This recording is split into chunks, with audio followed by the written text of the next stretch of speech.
तो प्रिय विद्यार्थी सभी को जय श्री राधे कृष्ण। जैसे कि आप जानते हैं, मैं अपने चैनल दिव्यांशी क्लासेस 96 पे इंटर गणित की लगातार कंटिन्यू प्रश्नावलियों को करा रहे हैं। लगातार आपको प्रश्नावलियों के अंदर लगातार कंटिन्यू आपको सवाल भी करा रहे हैं। तो हमने जो है प्रश्नावली 4.5 लगभग कवर कर ली है, जिसमें आज हम देखेंगे प्रश्न नंबर हमने उसमें 6 तक के कवर कर लिए हैं। 7 में प्रश्न देखेंगे और 7 से 14 तक के जो प्रश्न है वो आव्यूह विधि से हमें एक्स वाई जेड की मान जो है वो हल करनी है। तो प्रश्न नंबर जो 7 है कुछ इस प्रकार है, 5x + 2y = 4 और 7x + 3y = 5 और आव्यूह विधि से हल करना है। तो इसको आइए हल करते हैं। भाई a की जो वैल्यू है, यहाँ x का गुणांक 5 है, यहाँ 7 है और यहाँ y का गुणांक 2 और 3 है। ऐसे ही जो x और y इसको इस फॉर्म में लिखेंगे और बराबर 4 5। तो इस वाले फॉर्म को हम a कह देंगे। देखिए a बराबर 5 2 और 7 3। अब हमें देखिए इसका मॉड निकालना है। तो 5 × 3 और 7 × 2, 5 3 15 7 दूनी 14, घट के कितना आया। मैं आपको जानकारी दे दूं कि यदि इसका मान 0 आ जाता मॉड a का मान, तो फिर सवाल ही आगे नहीं होता, असंगत हो जाता। अब चूंकि 0 नहीं आया तो संगत है, हल होगा आगे। अब हमें क्या निकालना है, देखिए एडजॉइंट। ये 2/2 का है। देखिए 2/2 में क्या होता है, डायरेक्ट निकल जाता है एडजॉइंट। सेकंड वैल्यू क्या है, मुख्य विकर्ण के जो एलिमेंट है वो चेंज कर देंगे हम और शेष में माइनस लगाएंगे। तो यहाँ हो जाएगा 3 - 2 और माइनस के साथ 5। तो ये एडजॉइंट हमें चाहिए इनवर्स। तो इनवर्स बराबर होता है एडजॉइंट ऑफ ए बटे मॉड ऑफ ए। और मॉड ऑफ ए की वैल्यू 1 है, तो 1 को किसी से डिवाइड करोगे, भाग करोगे तो वही पद रहता है। तो 3 - के 2 और आपका माइनस के साथ 5 इनवर्स आ गया। अब देखिए x चाहिए, तो x बराबर क्या होता है, a inverse b। a inverse value की जो वैल्यू है 3 - के 2 और माइनस के साथ 5 और b का मान जो है वो 4 और 5। इसकी मल्टीप्लाई करेंगे। देखिए 3 चौक 12 और 2 पंजे 10, 7 चौक 28 और 5 पंजे 25। अब देखिए 12 में से 10 घट के 2 बचेंगे और यहाँ 28 माइनस के हैं, 25 प्लस के हैं, तो माइनस के कितने बचेंगे 3। ये किसका मान आया, x। और x का मान क्या होता है, x और y। तो यहाँ से कंपेयर करेंगे यदि, तो x की वैल्यू अतः x बराबर कितना है 2 है और y की वैल्यू कितनी है -3। इस प्रकार 7वें क्वेश्चन का हल हो चुका है और इसे जांच कर सकते हैं। देखिए पहली समीकरण कितनी है हमारी, आप जांच करना चाहें तो 5x + 2y। 5x + 2y का मान कितना लाना है 4। देखिए 5 और x की जगह हम क्या रखेंगे 2 और प्लस 2 और y की जगह क्या रखेंगे 3, क्योंकि 10 हो गया और ये माइनस के 6 हो गए। तो 10 में 6 घट के कितना आ जाएगा 4। तो इसका मतलब हमारे जो मान है x y के वो कैसे लिख रहे हैं, वो सही निकले हैं। तो इस प्रकार प्रश्न नंबर 7 कंप्लीट हो जाता है। आइए बढ़ते हैं क्वेश्चन नंबर 8 की ओर।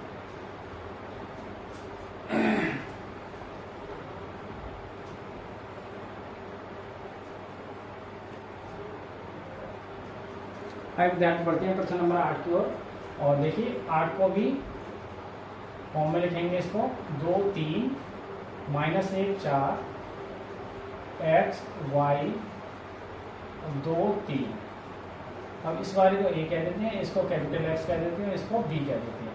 तो यहाँ से हमें फिलहाल में a का मान चाहिए। a का मान 2 1 3 4। अब इसका मॉड निकालेंगे। देखिए 2 × 4 और 3 × -1, तो 8 हो गए और ये प्लस के 3 हो जाएंगे। तो कुल मिला के कितना आ गया 11।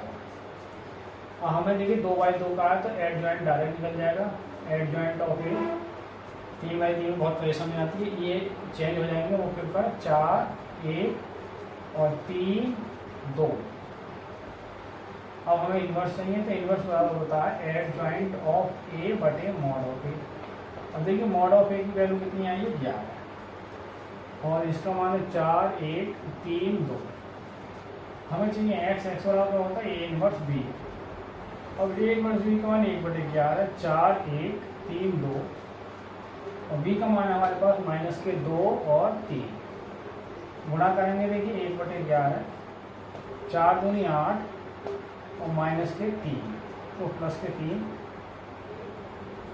माइनस के 8 हो गए प्लस के 3।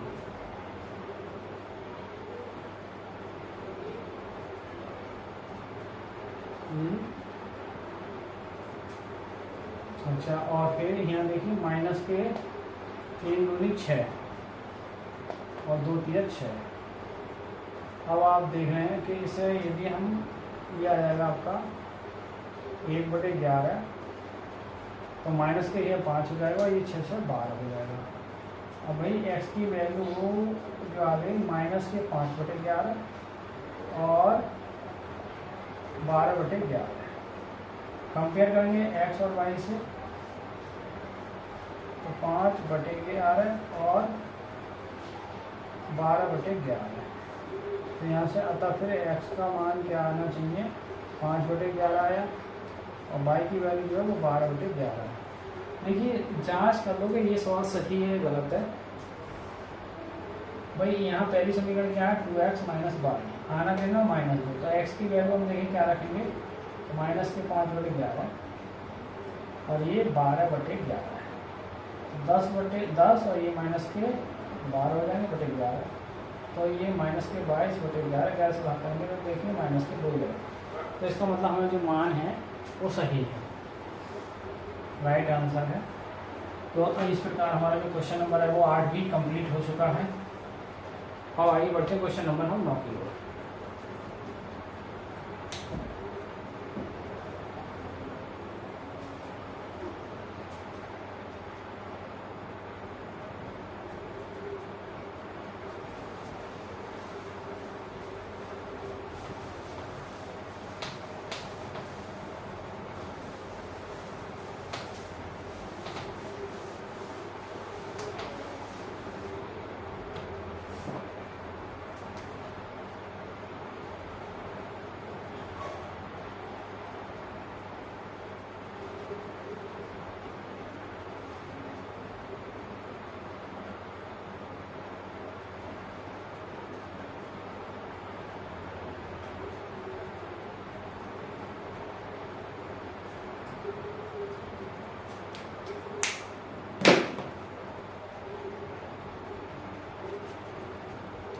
आगे बढ़ते हैं प्रश्न नंबर 10 की ओर। देखिए ये आज की वीडियो का अंतिम क्वेश्चन है और इसको वही फॉर्म में लिखेंगे।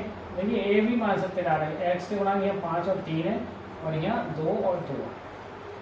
अच्छा, और ये आपका कैपिटल एक्स बराबर एक्स और वाई मान सकते हैं और कैपिटल बी बराबर मान सकते हैं आप 3 और 5। और देखिए यहाँ से मॉड ऑफ ए का मान निकालेंगे, तो यहाँ से क्या करेंगे, देखिए 5 गुणा 2 से करेंगे, 5 गुणा 2 और 3 गुणा 2 से करेंगे, तो 5 दूनी 10, 3 दूनी 6, घट के कितना आ जाएगा 4। मॉड ऑफ ए का मान 4 आया। अब एडजॉइंट निकालेंगे इसी का, तो एडजॉइंट निकालने के लिए क्या करेंगे, जो मुख्य विकर्ण है उसका अवयव चेंज कर देंगे, शेष में माइनस लगा देंगे, तो 2 - 2 और माइनस के 3 5। हमें चाहिए इन्वर्स, तो इन्वर्स बराबर होता है एडजॉइंट ऑफ ए बटे मॉड ऑफ ए। अब देखिए एडजॉइंट इन्वर्स बराबर एडजॉइंट का मॉड ऑफ ए का मान 1/4 और एडजॉइंट का मान आ गया 2 - 2 3 5। हमें चाहिए एक्स बराबर क्या होता है ए इन्वर्स बी, और ए इन्वर्स की वैल्यू 1/4, 2 - 2 माइनस के 3 5 और बी की वैल्यू देखिए 3 और 5। अब गुणा करेंगे आप, तो 2 तिया 6 और 2 पंजे 10, 3 तिया 9 और 5 पंजे 25। अब ये घटाएंगे तो यहाँ माइनस के 4 बचेंगे, 25 में से 9 घट के यहाँ 16 बचेंगे। ये x की वैल्यू, अब x बराबर 4 से भाग करेंगे, देखिए 4/4 और यहाँ 16/4। और इसको हम x को क्या लिख सकते हैं, x और y। तो ये भाग करके जो है वो माइनस का 1 आएगा और ये 4 आ जाएंगे। तुलना करेंगे अतः x की वैल्यू -1 आएगी और y की वैल्यू जो है वो 4 आएगी। इस तरह x और y के मान जो है वो निकल चुके हैं। तो इस प्रकार आज की वीडियो में आपने देखा विद्यार्थियों के क्वेश्चन नंबर हमने 7 से जो 10 तक के क्वेश्चन थे वो 2 टर्म में थे, एक्स और वाई 2 चरों में थे एक्स और वाई में। उसमें हमने आपको आयु विधि से जो है वो एक्स वाई के मान निकाल के दिखाए और आशा करते हैं कि आपकी समझ में आए होंगे। और यदि नहीं आए तो आप कमेंट में पूछ सकते हैं, कोई समस्या हो तो। आप प्रश्न नंबर 11 से लेके 14 तक के क्वेश्चन हैं, लगभग 15-16 के क्वेश्चन हैं इसमें, वो सब एक्स वाई जेड के रूप में है, 3 चरों में है। तो नेक्स्ट वीडियो में वो क्वेश्चन आपको देखने को मिलेंगे। आज की वीडियो को ही विराम करते हैं। सभी को जय श्री राधे कृष्णा, जय हिंद, जय भारत।